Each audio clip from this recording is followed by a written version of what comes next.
परम श्रद्धेय महंत गुरुवर्य श्री रामगिरी जी महाराज, इस वर्ग को देखने के लिए देश के अन्य अन्य भागों से यहाँ पर उपस्थित हमारे प्रमुख अतिथिगण, माननीय सर्वाधिकारी जी, माननीय विदर्भ प्रांत संघ चालक जी, माननीय नागपुर महानगर के संघ चालक जी, उपस्थित अन्य अधिकारीगण, आत्मीय स्वयंसेवक बंधु, उपस्थित नागरिक सज्जन एवं माता भगिनी, इस वर्ग के समापन के कार्यक्रम को प्रतिवर्ष हम लोग देखते हैं। इस बार विशेष योग बना है। आज 5वें गुरु महाराज सदगुरु श्री अर्जुन देव जी महाराज का शहीदी दिवस है। ग्वालियर के किले में उनको बहुत प्रताड़नाएं कष्ट देकर शहीद किया गया। धर्म के लिए वो हंसते हंसते शहीद हो गए। कल भी महाराणा प्रताप की जयंती थी और भगवान बिरसा मुंडा का निर्वाण दिन था। महापुरुषों के ये स्मरण जिन दिनों हमें हो सकते हैं, उन दिनों पर यहाँ पर देश हित में अपने आप को योग्य बनाने की साधना करने वालों का उपक्रम देखना और उनके साथ कुछ राष्ट्र के विचार में सहयोगी होना, ये मैं मानता हूँ हमारे लिए अत्यंत शुभयोग है।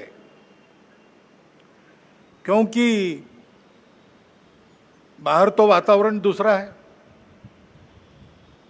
चुनाव संपन्न हुए, उसके परिणाम भी आए, कल सरकार भी बन गई, ये सब हो गया, लेकिन उसकी चर्चा अभी तक चलती है।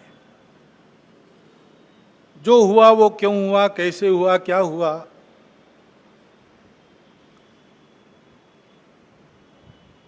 ये अपने देश के प्रजातांत्रिक तंत्र में प्रति 5 वर्ष होने वाली घटना है, होती है। उसके अपने नियम है, डायनेमिक्स है, उसके अनुसार होता है। अपने देश के संचालन के लिए कुछ निर्धारण करने वाला वो प्रसंग है, महत्वपूर्ण है। लेकिन हम चरविचरण करते रहे, इतना महत्वपूर्ण क्यों है? समाज ने अपना मत दे दिया, उसके अनुसार सब होगा। क्यों कैसे, इसमें संघ के हम लोग नहीं पढ़ते। हम अपना कर्तव्य करते रहते, लोकमत परिष्कार का प्रतिवर्ष करते हैं, प्रति चुनाव में करते हैं, इस बार भी किया है। बाकी क्यों हुआ क्या हुआ इस चर्चा में पढ़ते नहीं, क्योंकि आज ही कल ही आदरणीय सत्यप्रकाश महाराज जी ने हमको एक वचन बताया कबीर जी का। सार रूप में हम लोग उस प्रकार से विचार करते हुए इन सब बातों को देखते हैं। निर्बंधा बंधा रहे, बंधा निर्बंधा होई, कर्म करे करता नहीं, दास कहाए सोई। जो सेवा करता है, जो वास्तविक सेवक है, जिसको वास्तविक सेवक कहा जा सकता है, उसको कोई मर्यादा रहती है, वो मर्यादा से चलता है। काम करते सब लोग हैं, लेकिन कार्य करते समय मर्यादा का पालन करते हुए उसको करना। जैसा तथागत ने कहा है, कुशलस्य उपसंपदा, अपनी आजीविका, पेट भरने का काम सबको लगा ही है, करना ही चाहिए। अपने शरीर को भूखा नहीं रखना है, परंतु करते समय कुशलस्य उपसंपदा है, कौशल पूर्वक। यानी उपजीविका के कार्य में उत्कृष्टता जैसे उस शब्द से निर्देशित होती है, वैसे ही वो कार्य करते समय दूसरों को धक्का नहीं लगना चाहिए, ये मर्यादा भी उसमें निहित है। तो ऐसी मर्यादा रख के हम लोग काम करते हैं।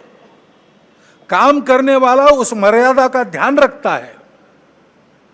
वो मर्यादा ही अपना धर्म है, वो मर्यादा ही अपनी संस्कृति है, जो महाराज जी ने अभी बहुत मार्मिक कथाओं से थोड़े में बताई।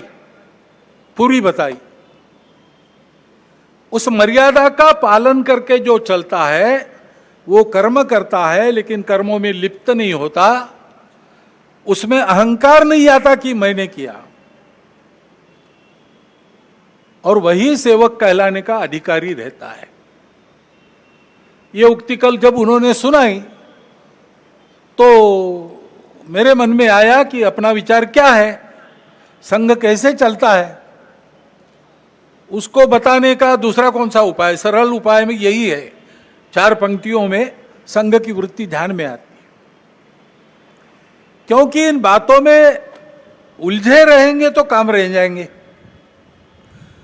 और चुनाव प्रचार की या चुनाव में जो होता है उसकी बात ऐसी है, वास्तव में तो प्रजातंत्र की अनिवार्य आवश्यक प्रक्रिया है, और उसमें 2 पक्ष रहते हैं, इसलिए स्पर्धा रहती है।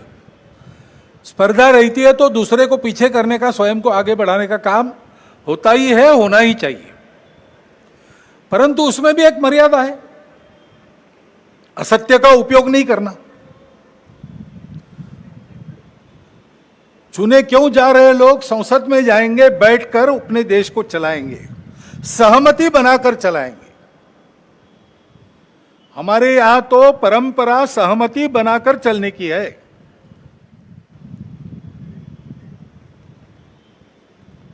समानो मंत्र समिति समानी समानम मनस सह चित्तमेशाम। इस सहचित्त पर विनोबा भावे जी की टिप्पणी है। वो कहते हैं कि ऋग्वेदकारों को मानवीय मन का कितना ज्ञान था ये समझ में आता है। सब जगह उन्होंने सम कहा है, समानो मंत्र समिति समानी समानम मना, लेकिन चित्त के बारे में सम नहीं कहा, क्योंकि प्रत्येक व्यक्ति का चित्त मानस अलग अलग होता ही है, और इसलिए 100% मतों का मिलान होना संभव नहीं है। लेकिन जब समाज में लोग अपना चित्त अलग अलग होने के बाद भी हमको साथ ही चलना है ऐसा निश्चय करते हैं तो सहचित्त बन जाता है।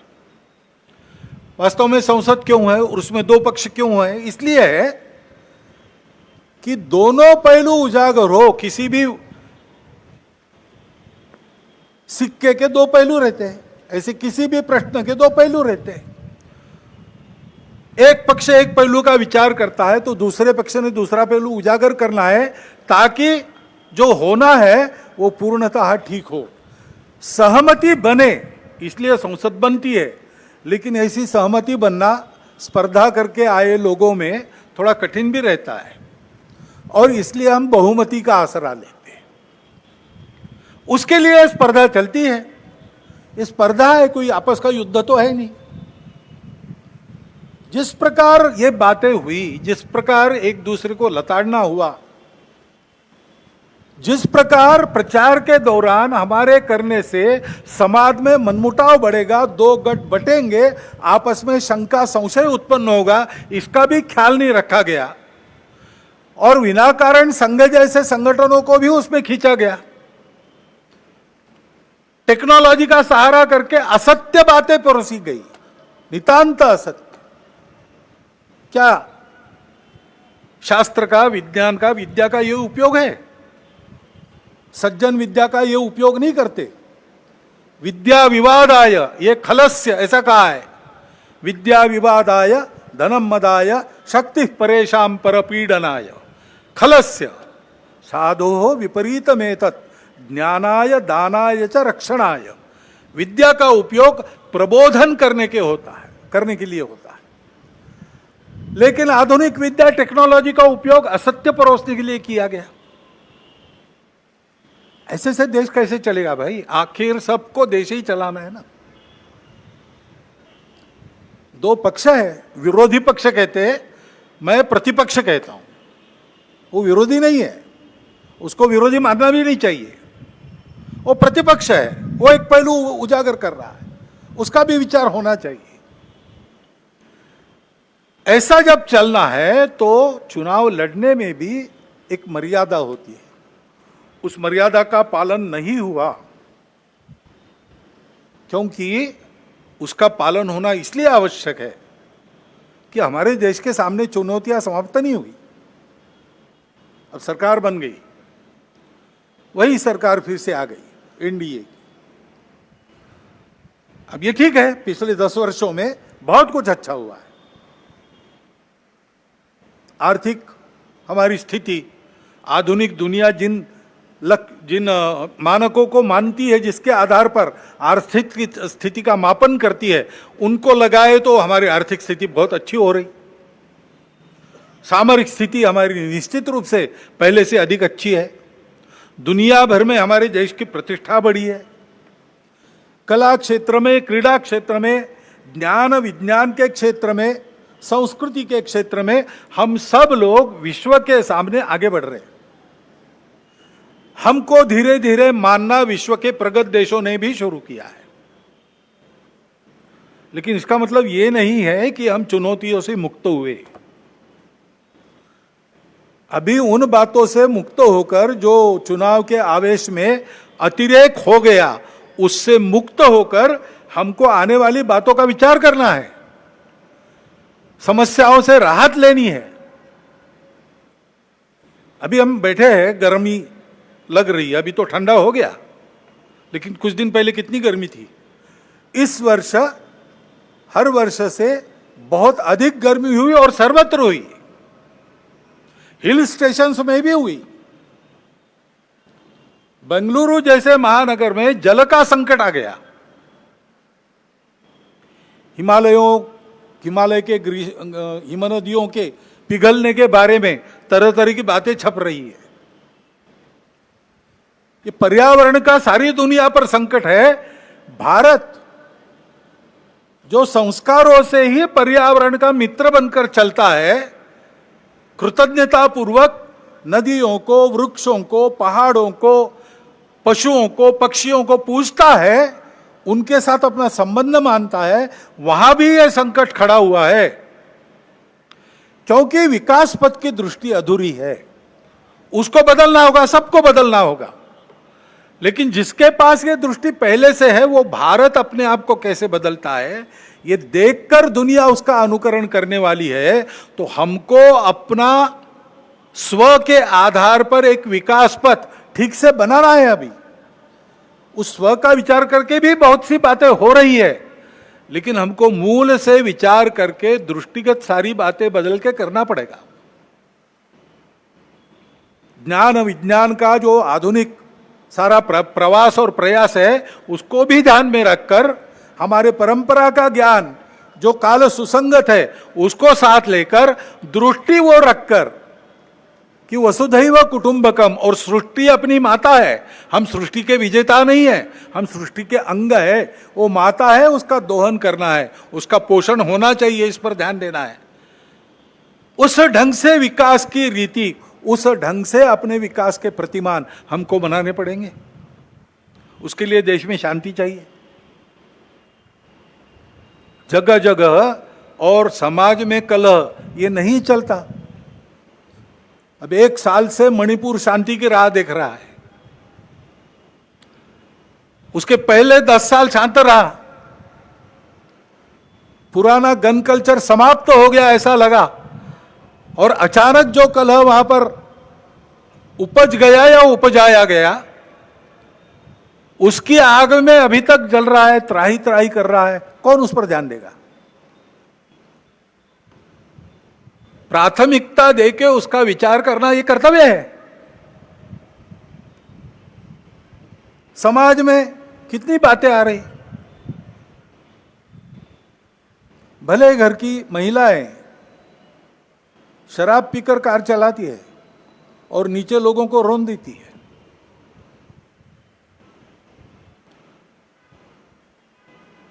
कहां हमारे संस्कार कहां गए? हमारी संस्कृति कहां है?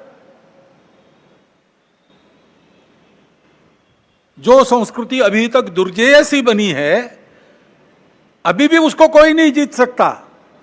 लेकिन उस संस्कृति के वाहक हम लोग उसकी परवाह रखेंगे तभी।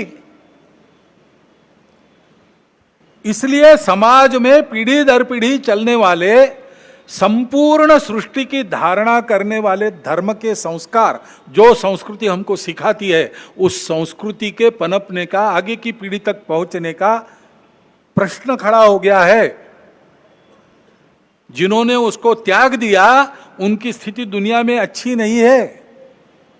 भले ही भौतिक वैभव होगा, परिवार टूट रहे हैं, मन में अशांति है, छोटे बच्चे बंदूक लेकर अपने विद्यालय के सहपाठियों को गोलियों से भून डालते, ऐसी परिस्थितियां आती है। पिताहीन मातृत्व, कितनी बातें हैं। क्या हमको वैसे बनना है? क्या हमको अपना परिवार प्यारा नहीं है? क्या अपने हमारे सगे संबंधी हमारे कुछ नहीं लगते? उस संस्कृति के संरक्षण का प्रश्न है। उसके लिए समाज में बात करने वाले, समाज में विभिन्न कार्यक्रम करने वाले, समाज का प्रबोधन करने वाले माध्यम, सबको अपने ऊपर संयम का बंधन एक लाना पड़ेगा। और वैसा वो बंधन लाए, क्योंकि आज के तंत्र में सरकार बहुत सी बातें देखती है, उसके लिए भी सरकारों को प्रावधान करने पड़ेंगे। बहुत काम करने पड़े हैं, और ये काम केवल सरकारों को नहीं करने,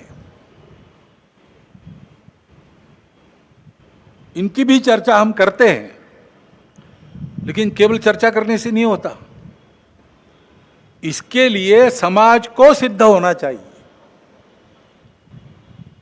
वास्तव में प्रजातंत्र में तो समाज ही राजा को बनाता है और समाज ही अपनी स्थिति को बनाता है। तो समाज ने अपने आप को खड़ा करना, यह पहली बात आवश्यक होती है। समाज परिवर्तन से व्यवस्थाओं का परिवर्तन होता है। दुनिया में सर्वत्र, दुनिया का इतिहास देखिए, यही हुआ है। जब कोई परिवर्तन आया, समाज में आया, उसके कारण व्यवस्था में आया। नेतृत्व खड़ा हुआ, लेकिन नेतृत्व को समाज का प्रतिसाद मिलने के लिए समाज का परिवर्तन हुआ। फ्रांसीसी राज्य क्रांति में फ्रांस के गरीबों का असंतोष शिखर पर पहुंच गया था, इसलिए क्रांति की बात करने वालों के पीछे सारी जनता खड़ी हो गई। यही रशिया में हुआ है। ये खड़ा हो गया समाज में कि इससे छूटना है, इससे बाहर आना है। अब वहां ये संस्कृति नहीं है जिसका वर्णन महात्मा ने किया, हमारे संत जी ने किया। संयम की, सत्य, अहिंसा, अस्तेय, परिग्रह, ब्रह्मचर्य, ये हमारे पास है। और इसलिए हमारे पास यही हुआ, लेकिन उसकी जो अभिव्यक्ति थी वो अलग प्रकार थी, वो भारतीय अभिव्यक्ति थी। डॉक्टर बाबा साहब आम्बेडकर कहते हैं कि कोई बड़ा परिवर्तन होने के पहले समाज का एक बड़ा आध्यात्मिक जागरण होता है, ये नियम है। अपने देश में तो है ही। शिवाजी महाराज के पहले सैकड़ों वर्ष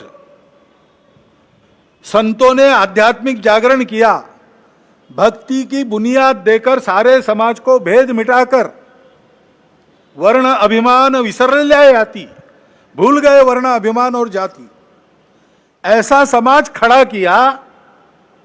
तो शिवाजी महाराज ने स्वराज्य का विचार रखा, उसके पीछे सामान्य आदमी खड़ा हुआ, अपना घर गृहस्थी संभाल कर, और उनके साथ लड़ता था। इसलिए दुनिया की बलाढ्य ताकतें भी उसको पराजित नहीं कर सकती। ये समाज के निर्माण का काम करना है। समाज में एकात्मता चाहिए, समाज में संस्कार चाहिए। अपने समाज में और विशेष बात है कि हमारा समाज विविधताओं से भरा हुआ समाज है, और यह जानने वाला समाज है कि ये विविधताएं मिथ्या है, कुछ दिन चलती है, बाद में विविधता नहीं रहती। मूल में तो हम एक ही है। विविधता भी हमारी एकता का आविष्कार है, अभिव्यक्ति है, और इसलिए उसको स्वीकार करो, मिलजुल कर चलो, सब सही है। अपने अपने मत की श्रद्धा पर पक्के रहो, दूसरों के मत का उनका उतना ही सम्मान करो, उनका भी मत सत्य है, स्वीकार करो, और मिलकर धर्म की राह पर चलो। ये धर्म पूजा की बात नहीं कर रहा हूं मैं। सारी पूजाएं अपनी अपनी पूजा पर श्रद्धा रखकर, बाकी पूजाओं को भी उतना सत्य मानकर, सब लोगों ने मिलकर सबकी धारणा करनी है, सबको जिलाना है, सृष्टि को भी जिलाना है, पूरे अस्तित्व के विचार से अपने जीवन को चलाना है। यह धर्म है। उस धर्म मार्ग पर बढ़ते हैं तो उन्नति होती है। हमारे देश में विविधता में एकता पुराना है। कुर्म पुराण में वर्णन किया है यहाँ की जनता का कि ये भारत भूमि की प्रजा ऐसी है, अनेक देवी देवताओं की पूजा करती है और अनेक प्रकार के रीति रिवाज रखती है, अनेक भाषाएं बोलती है, फिर भी मिलजुल कर चलती है। अथर्ववेद की ऋचा भी प्रसिद्ध है, जन्म बिभ्रति बहुधा विवाचसम नाना धर्माणम पृथ्वी में यथोकसम। ये हमारी रीति है। जब इस रीति को हम भूल गए तब से हमारा पतन हुआ। तब हमने अपने ही भाइयों को अस्पृश्य कहकर दूर रखा। कोई इसके पीछे न्याय नहीं है, कोई शास्त्र इसके पीछे नहीं है, नहीं इसको वेदों का आधार है, न उपनिषदों का आधार है। ये तो स्वार्थी लोगों ने बुना हुआ जाल है, अथवा कुछ समय आया होगा जिसमें ऐसा चलना पड़ा होगा, पता नहीं क्या था, लेकिन वो कालबाह्य है और गलत है।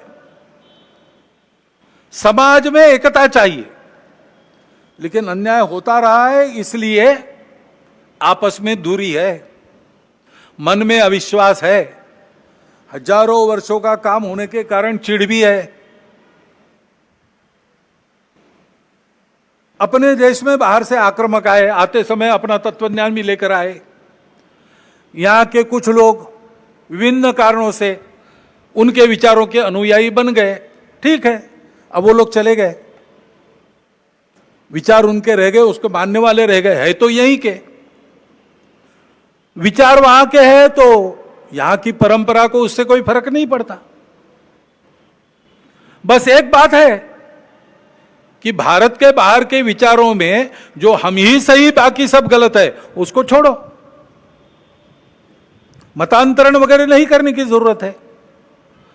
सब मत सही है, सब समान है, तो फिर अपने मत पर ही रहना ठीक है।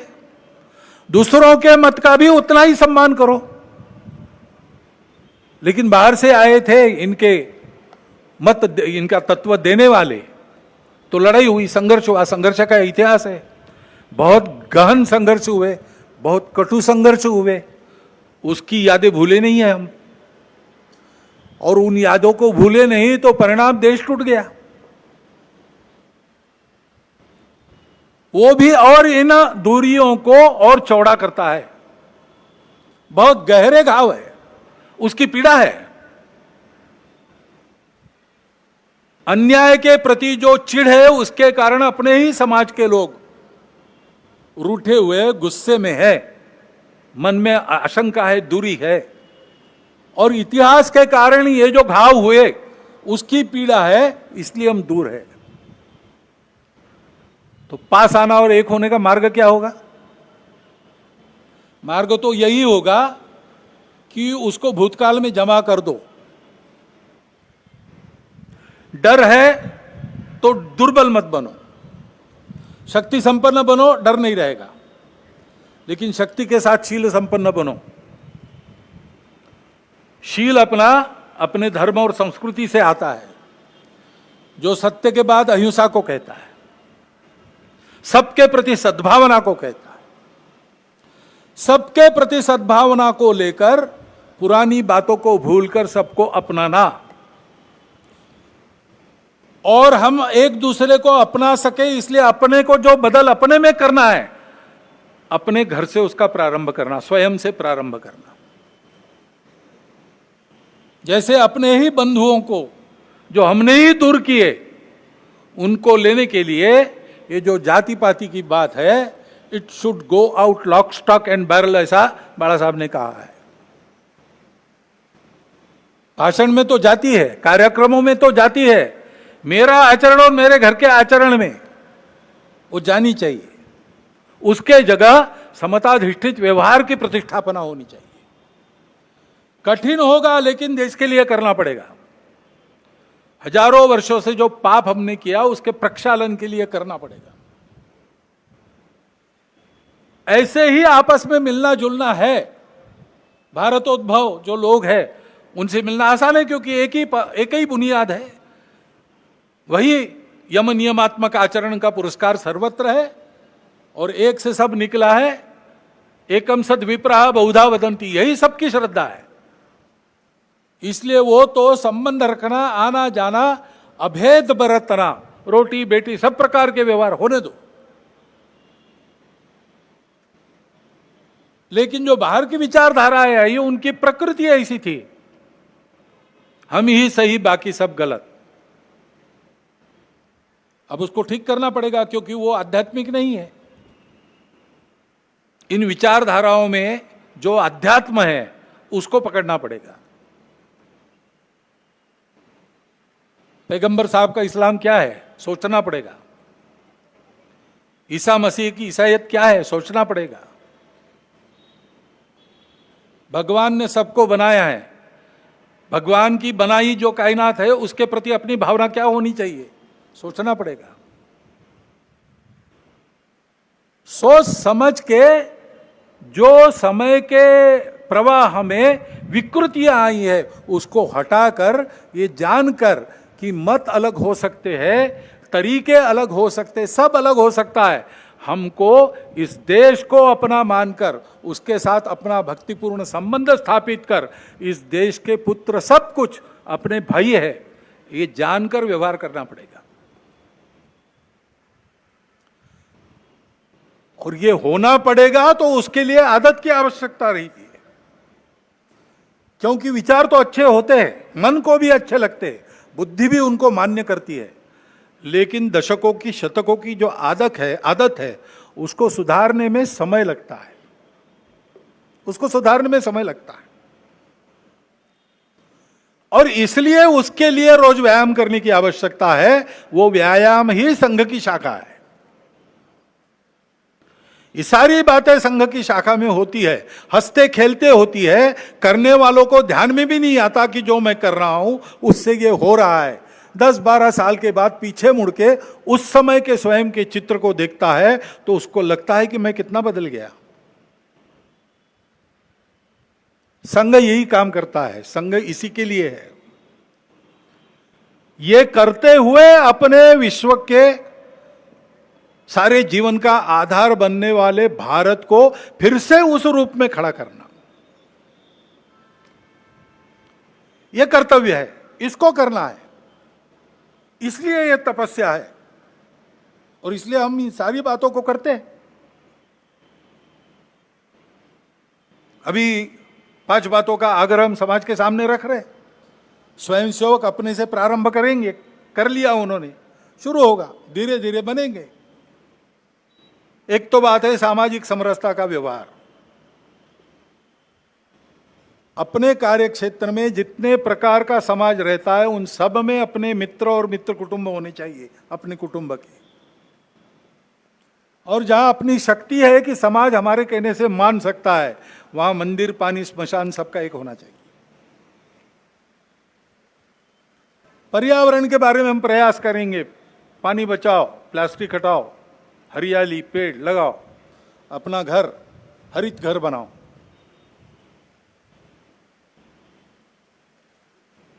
स्व आधारित सारा व्यवहार हो।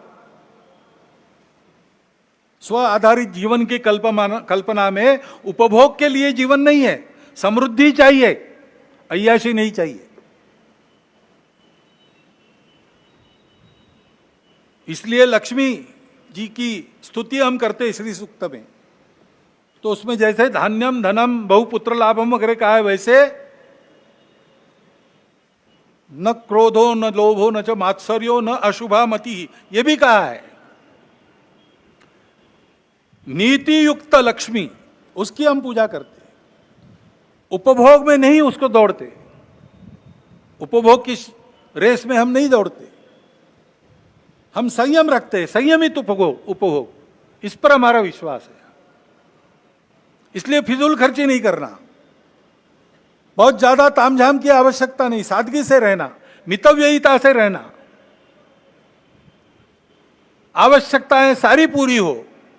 समाज है तो उसमें थोड़ा बहुत स्थान मान सबका रहता है, उसके अनुसार अपना रहना सहना हो, परंतु अनावश्यक खर्चा नहीं करेंगे। सादगी से रह सकते रहेंगे।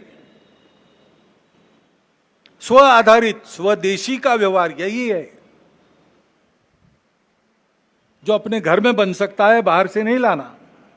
एक आध बार इतवार को चले गए पिज्जा विज्जा खाने, ठीक है, लेकिन नियम नहीं बनना चाहिए। और जो अपने देश में बनता है वो बाहर से नहीं लाना। और देश की नीति ऐसी बने कि बाहर से लेना तो पता अंतर्राष्ट्रीय व्यापार है, तो हम अपने शर्तों पर ले, कोई हमको दबाए और उसके चलते हम ले, ऐसा न हो। और अपने देश की व्यवस्था, कानून, संविधान, अनुशासन, सारी बातों का पालन करना। लाल बत्ती पर रुक जाना, जहां कतार में खड़ा रहना वहां कतार में ही खड़ा रहना। म्युनिसिपालिटी से लेकर तो राज्य सरकार तक, केंद्र सरकार तक कर भरण होता है, समय पर करना। कोई नियम तोड़ना नहीं, कोई व्यवस्था तोड़नी नहीं, अनुशासन में रहना। और ये सारा मैं और मेरा परिवार कर सकूं, इसलिए हफ्ते में एक दिन अपने परिवार के साथ बैठना, अपनी परंपरा, कुल की और देश की, उसकी संस्कृति, उसके मूल्य, उस पर आधारित व्यवहार, इसका स्मरण करना, उनको अपने जीवन में परिश्रम के साथ प्रसंग आया तो प्राण देकर भी निभाने वाले अपने कुल के और अपने देश के पूर्वजों का स्मरण करना, और उसके अनुसार अपना घर है कि नहीं इसकी चर्चा करना, और सहमति से जो तय होता है वो लागू करना। घर के सब लोग एक बार बैठे, श्रद्धानुसार सप्ताह में एक बार भजन करे, श्रद्धानुसार करे, घर में बनाया हुआ भोजन आनंद से करे, और 3-4 घट्टा गपशप करके इन सारी बातों की चर्चा करके धीरे धीरे अपने घर का वातावरण सांस्कृतिक बनाए। जो हजारों वर्षों की, शतकों की, दशकों की, युगों की ऐसी अपनी परंपरा चली है, उस परंपरा की विश्व को आवश्यकता है। हम उसको काल सुसंगत रीति से आधुनिक ज्ञान, विज्ञान और अपनी परंपरा दोनों का समन्वय करते हुए चरितार्थ करेंगे तो दुनिया को राहत मिलेगी, अपना देश भी अच्छा बनेगा, हमारा जीवन भी सुंदर होगा, सार्थक होगा। उस जीवन को बनाने का रास्ता सीखने के लिए स्वयंसेवक संघ की शाखा में आता है, और पूरा समाज संघ की शाखा में आए, ऐसा आग्रह इसीलिए संघ रखता है। वहां क्या क्या होता है, कैसे कार्यक्रम होते हैं, कौन से गीत होते हैं, कैसे सुभाषित होते हैं, ऐसे कार्यक्रमों में से ये आपको देखने को मिलता है। परंतु दूर रहकर देखकर तो इसका कुछ होने वाला है नहीं, इसमें सहयोगी बने, सहभागी बने, इसकी आवश्यकता है। यह संघ की शाखा का कार्यक्रम आपने देखा है, लेकिन संघ के स्वयंसेवक अनेक काम करते हैं। नित्य चलने वाले छोटे बड़े सेवा कार्य और सेवा की गतिविधियां मिलाकर 1,22,000 से ऊपर काम चल रहे हैं। भीड़ होती तो कैटेगरी अलग बनाकर हमको कुछ बातें छोड़नी पड़ती है गिनने की, इतना वो कार्य बड़ा है। जीवन का कोई क्षेत्र ऐसा नहीं जिसमें संघ के स्वयंसेवक कोई मंच या कोई संगठन बनाकर सक्रिय नहीं, उन सब में आप आ सकते हैं। परंतु ये जो रोज का व्यायाम है शरीर मन बुद्धि का, ऐसे काम में हम रहे, उन कामों से अपने आप को बांध ले, कर्तव्य समझकर करे, लेकिन बांधकर भी निर्बंधा रहे, काम करे, लेकिन मैंने किया ये अहंकार न पाले, तो हम इस देश की सच्ची सेवा कर रहे ऐसा होगा। और अपने देश को, हम सब लोगों के सच्चे सेवा की आज आवश्यकता है, और विश्व को भी आवश्यकता है। भारत का वो जीवन ध्येय है, पूरे विश्व की सेवा। वो करने लायक भारत को खड़ा करना है तो समाज को इस प्रकार बनना पड़ेगा। समाज ऐसे बनेगा तो व्यवस्थाएं और व्यवस्था चलाने वाले लोग अपने आप उसके पीछे पीछे चलकर ऐसा बनेंगे। हमेशा बुनियाद से शुरू होता है बनाना। केवल भगवान आधि कलश मग पाया रे, पहले शिखर बाद में बुनियाद, ये चमत्कार केवल भगवान कर सकते हैं। और भगवान दुनिया में कोई काम करते नहीं, करवाते हैं। बैठे बैठे सुदर्शन चक्र चला देते, रावण मर जाता, लेकिन मनुष्य रूप लिया, इतने कष्ट सहन किए, सुदूर जंगलों में जाकर, ग्रामों में जाकर जागृति की, वो लोग साथ आए, सामने रहकर लड़े, तब रावण का वध हुआ। शमी पर रखे अपने शस्त्र उतारकर पांडव धर्म युद्ध के लिए सिद्ध हो गए, तब भगवान कृष्ण ने केवल सारथ्य किया। चाहते तो द्रौपदी के वस्त्रहरण प्रसंग में ही कौरवों को भस्म कर देते, लेकिन भगवान पहले शिखर बाद में बुनियाद, ये चमत्कार बहुत कम करते हैं। भगवान की रीति यह है, वो हमको बुद्धि देता है, हमको स्वतंत्रता देता है, संस्कारों के द्वारा शुद्ध बुद्धि के प्रकाश में काम करने का अवसर देता है। हमारे काम करने पर भगवान की लकड़ी लगती है, भगवान की उंगली लगती है। हमारी लकड़ी पर गोवर्धन उठ रहा है, हमको लगता है उंगली भगवान की लगती, परंतु उंगली तभी लगती जब हमारी लकड़ी लगेगी। यही सर्वत्र दुनिया के इतिहास में हुआ है, यही अपने वहां होना चाहिए, होने जा रहा है। हमको उसका निमित्त बन के काम करना है। और इसलिए संघ के इस महाअभियान में आप सबको आमंत्रित करता हुआ, मैं ये थोड़ा लंबा हुआ भाषण आपने सुन लिया, इसलिए आपका धन्यवाद करता हुआ मेरी 4 शब्द समाप्त करता हूँ।